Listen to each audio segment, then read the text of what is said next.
Well, good evening and welcome to Chosen People Ministries online Bible study. We have started a new series and we're going through the book of Galatians, and I've called it Rethinking Galatians and Getting a New Perspective. And actually, I want to look a little bit at who Paul is. I want to look at his mindset, his Hebraic mindset. And this week, in this introduction, we will look at his background. And first of all, it's worth saying at the outset that he remained an observant Jew, and he was a learned teacher of God's law, the law of Moses, as well as the traditions of his people. And we're going to talk a little bit about how his background comes into play. And as we go through the book, we'll see more and more of it. But by placing this letter in its historical context, I think we'll gain a fresh perspective on what Paul had to say to the original recipients of his letter, and perhaps on how to apply a letter written 2,000 years ago to our own lives. And even though he's going to have to deal with what is perhaps the great controversy of his day, justification, he's going to have to deal with the gospel, grace, the law. All of that aside, this letter remains a letter that's full of wisdom that he received directly from God.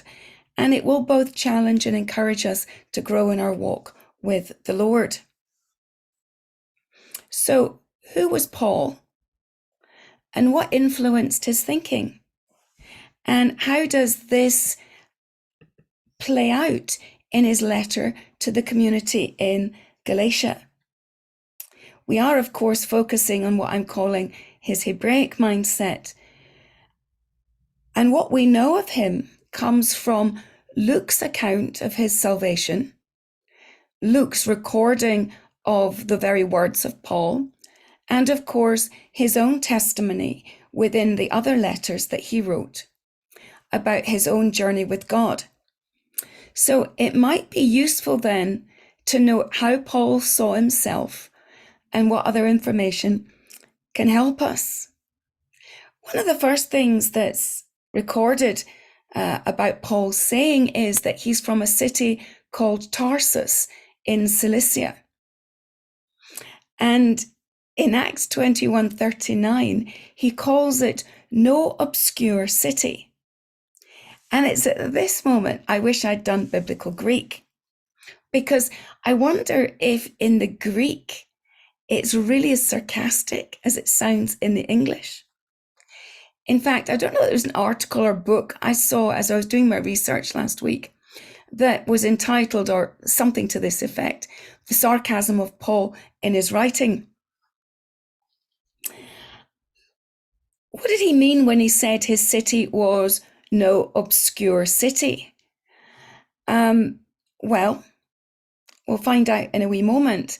But he also says that he's a Roman city, and the city that he's born in had been given its freedom by Mark Antony. In fact, the city is actually several hundred years older than Paul. In fact, it was around at the time of Alexander the Great. Now, scholars place the date of Paul's birth around AD 5 or 6. And from what we find outside of the Bible, we discover that Tarsus was an important city on the Mediterranean coast. It's thought to have been a major trading centre with its own seaport, and for the time, a pretty large population, around 1 million people or so. This means that it's likely a fairly prosperous city, a wealthy city, and it's also well known in the Roman Empire. Now, if like me, you've ever wondered why Paul was a tent maker, well, here's the answer. Tarsus was famous all over the Roman Empire for making tents, among other things. So according to historians, along with being rich in minerals and lumber, there was a mountain range called the Tarsus Mountains, which were about 25 miles north, I think, of the city. And on these mountains, there was a huge farming industry, and they were farming goats. And it wasn't just for goat cheese or for clothes. They farmed the goat for their hair. And they, according to a well-known historian, John Pollock, he wrote the following thing about the popularity of tents from Tarsus. The tents of Tarsus were used by caravans, nomads, and armies all over Asia Minor. So it's probably not surprising that Paul took up tent making to support his ministry. Now, apparently, they used the goat's hair and they spun it into something called cilia, and it had a number of different uses. Now, when we look at this city, we can learn some other things that might make us wonder about Paul's education. Now, a lot is made of Paul's understanding of Greek philosophy. And this is because Tarsus had a famous and prestigious, oh, Fiona, put your teeth in, a famous and prestigious university. And it welcomed many famous philosophers to come and teach. And Stoicism was the dominant philosophy. But Paul didn't study there. He tells us in Acts chapter 26 and verse 4, and he's talking about the manner of his life, his early experience. So in Acts 26 verse 4 we read, "My manner of life from my youth, spent from the beginning among my own nation in Jerusalem, is known by all of the Jews." And he's telling us something about his character. He is well known, but he's also telling us that from early on, even though he is born in Tarsus, and by virtue of his birth, he is a citizen of Rome, his education wasn't in Tarsus. His education was in Jerusalem. And it means that he doesn't have, per se, a Greek education. No, he has a Jewish education. And he tells us that after his schooling was over, in Acts 22 and verse 3, we'll read this, that he was educated at the feet of Gamaliel, according to the strict manner of the law of our fathers, being zealous for God, as all of you are today. So this means that he's not, as I read recently, one of history's greatest or most influential Greek writers, a writer whose work has influenced not only the multitudes, but even nations.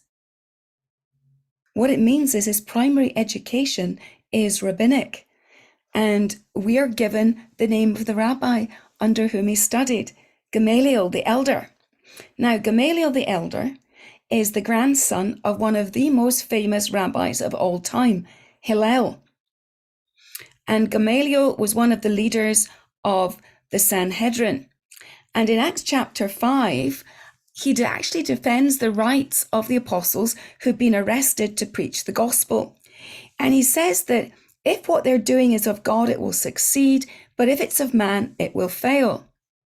Little did Gamaliel know when he spoke these words that they would be memorialized forever in the writings of the Christian Bible. But Gamaliel went even further. And in Acts 5:39, we read this. However, if it is from God, you won't be able to stop them. And you may even discover you are fighting against God. So they, that is the Sanhedrin, were convinced by him. So not only is he, that is Gamaliel, a student of Hillel, the grandson, but he is a senior figure in the ruling council of the Sanhedrin, and it's before him, in the role of judge, that these apostles have been brought. So he's an interesting character, and this is the man that trained the Apostle Paul. Now, Paul is very proud of his Jewish background, and somewhat proudly, or so it appears, he says in Philippians 3 verse 5 that he was circumcised on the 8th day of the people of Israel, of the tribe of Benjamin, a Hebrew of Hebrews, as to the law, a Pharisee.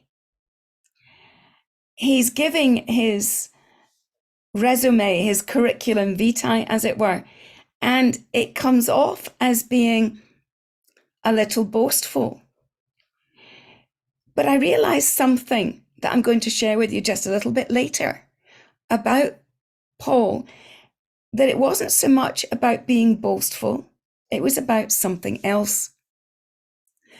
But in terms of being proud of his background, in our own chapter 1 of Galatians, in verse 14, he writes that he was advancing in Judaism beyond many of his own age among his own people, and that he was extremely zealous for the tradition of my fathers. So I think what I'd like to do is take a moment and read from Galatians chapter 1.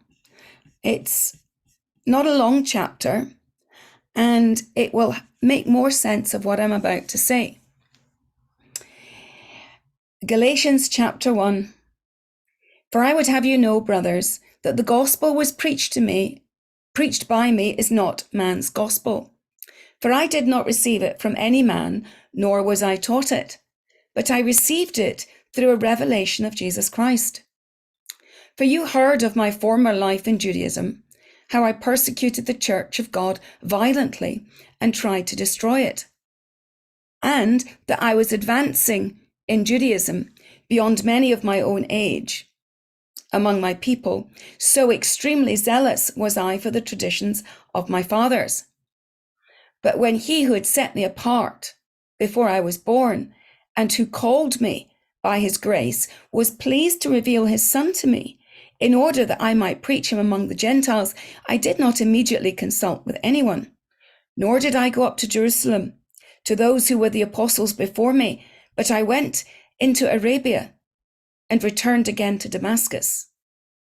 Then, after 3 years, I went up to Jerusalem to visit Cephas and remained there with him 15 days. And I saw none of the other apostles except James, the Lord's brother. In what I'm writing to you before God, I do not lie. Then I went to the regions of Syria and Cilicia, and I was still unknown in person to the churches of Judea that are in Christ. They are only hearing of it, saying, he who used to persecute us is now preaching the faith he once tried to destroy, and they glorified God because of me. Now, in his opening, in verse 1, he writes that he is an apostle, not from men, nor through man, but through Jesus Christ and God the Father, who raised him from the dead. And he's very defensive. We'll come back to that in just a moment. I've often thought that perhaps it's his past that makes him insecure in his apostleship. I think that's quite a common human experience, for our past to be a hindrance to our future. Or at least it is in our minds. But this is his own commentary, and we read it in 1 Corinthians 15:9. For I am the least of the apostles, unworthy to be called an apostle, because I persecuted the church of God. And despite having great pride in his rabbinic and Jewish education, he seems to have great insecurity about his role as an apostle.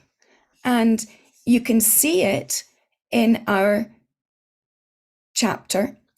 In verse 10 of chapter 1, he says, asks a question rhetorically. For am I now seeking the approval of man or God, or am I trying to please man? If I were trying to please man, I would not be a servant of Christ. No, he would have followed in Gamaliel's footsteps and become a senior figure in the ruling party, in the ruling council in Jerusalem. He would have been a Pharisee, a teacher of the law.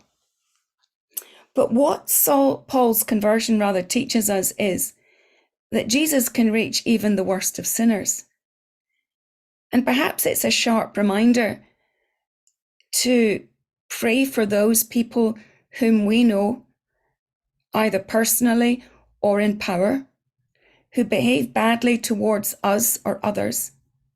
Because if God could change Paul from a murderous, vindictive persecutor of Christians into an apostle who gave up all prestige, all human honor, and became a tent maker and a missionary, then God can change anyone. And anyone can become a follower of Messiah. And instead of doing evil, have a life so changed that they do good. But I've often wondered if it wasn't only his zeal, which he had previously used not for good but for evil, was what God valued and equipped him in for his ministry. A ministry that required him to be zealous and passionate and on fire. But I think that the insecurity we see in him is actually healthy, because it prevented him from being proud, incredibly proud.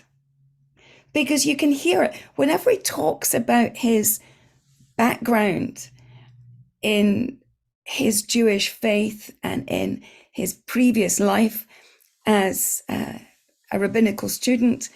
You hear his pride in where he's come from, pride in where he was going. But when he talks about himself as an apostle, he gets defensive. And you see his insecurity. I saw a poster, in fact, it was in my flat when I was a student at Bible college, and it read, I don't know what annoys me more about the Apostle Paul, his arrogance or his humility. I've never quite forgotten that. And there's an element of truth. you read it in places and you hear his pride, and in other places, his insecurity, his humility. And I think he's a fascinating figure. In Corinthians, when he asks for the thorn to be removed from his side, people assume that it's a physical thorn or it is a physical suffering that he's talking about. But I've often thought that when you read the following verses, it's clear that he's identifying something in his character, because he says, I asked the Lord to take it away 3 times, and you can hear him being a bit frustrated that God didn't take it. And then he says that it was to keep him humble. In other words, his weakness, his insecurity, kept him from being too proud. And his pride was perhaps the thorn in his flesh, the thing he most despised about himself. I, Paul, do what I, Paul, do not want to do. And he's a man who's often torn between his expectations and the standards that he places on himself and the reality of his life. But his openness and his honesty in sharing all of this allows him to give us these words that I'm sure mean so much to all of you as they do to me. But thanks be to God, there's no condemnation for those in the Messiah, Jesus. Now, after his miraculous conversion on the Damascus Road, where he meets the risen Jesus, he goes on to the city and he's blinded from his experience. Now, Ananias, a leader in the city, has a vision in which God tells him to go and pray for him. And Ananias is horrified. Pray for Paul? No. He doesn't want to pray for the person who has persecuted the body of Messiah. And in Acts 9:15 we read, "But the Lord told him, 'Go, since he is my chosen instrument to carry my name to the Gentiles, to their kings, and to the descendants of Israel.'" You see, God's giving Paul a really big ministry. And I think his insecurity here is of benefit, because it doesn't allow him to get proud in his calling. In fact, the following verse says that God is going to tell him all about what he'll suffer, that along with this incredible privilege will come incredible suffering. But out of that suffering, we will learn from Paul that nothing we go through in this life compares to the weight of glory that awaits us in the next life.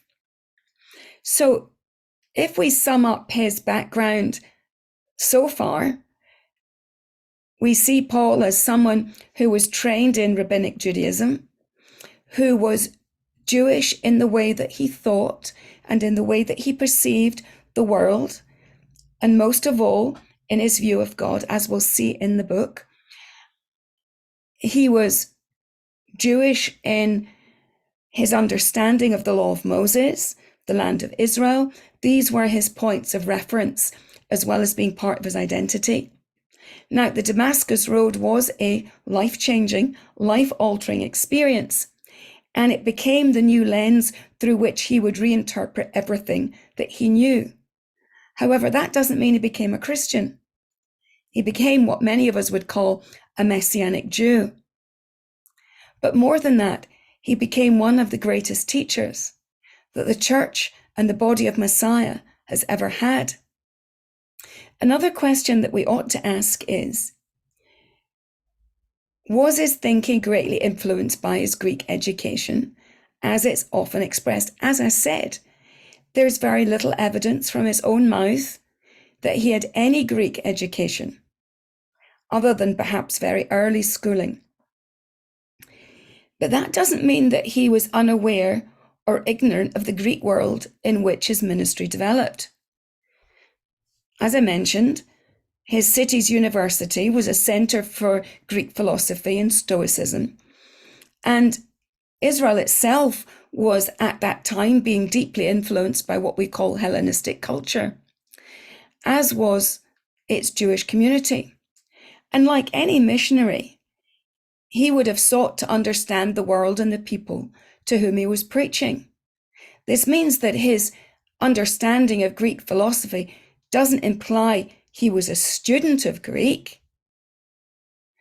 But as a couple of articles I read today noted that his understanding of Greek that we see evidenced in the New Testament was anything that was really current in society at the time. And he was a citizen of a city where Greek philosophy was the norm. And if his education was in Jerusalem, he's clearly at some point gone back to Tarsus to learn how to make tents. I was always taught, well, his parents must have been tent makers. Not necessarily. There's nothing anywhere that we can find anywhere that really tells us anything about his parents' station, whether they were rich, whether they were poor, clearly they must have been pretty religious because they sent him to Jerusalem for his main education. And the reason that they would have sent him would have been that his early education, his learning to read and write, would have occurred in the local synagogue. And he would have been taught early lessons in the Torah, being the law of Moses, given passages to memorize. And clearly he must have shown, now this again is supposition, but clearly he must have shown great aptitude because he is sent to Jerusalem to study with the rabbis. Now, in our opening chapter, we spoke a little bit about Paul's defense of his apostleship. And for him, it must have been an issue because all of the other apostles walked with Jesus during his life on earth. Their qualification to apostleship was on the basis of their apprenticeship to Rabbi Jesus. Now, in the ancient world, to become a rabbi, you must study with a rabbi. You must become his disciple. The Hebrew term for this is that you must become one of his talmidim. And talmidim is the plural of talmid, which is a student, a disciple, a learner. And then you received, or rather you took or accepted, what was known as the yoke of his teaching. Now, this is perhaps what Jesus really meant when he said, "My yoke is easy and my burden is light." The talmid, the disciple, this student, would learn all he could from his master. Now, Paul was a disciple, a talmid of the great Rabbi Gamaliel. And it's worth taking a little peek into the intertestamental period to understand how the rabbis and teachers of Paul's day understood this term, the yoke of the law.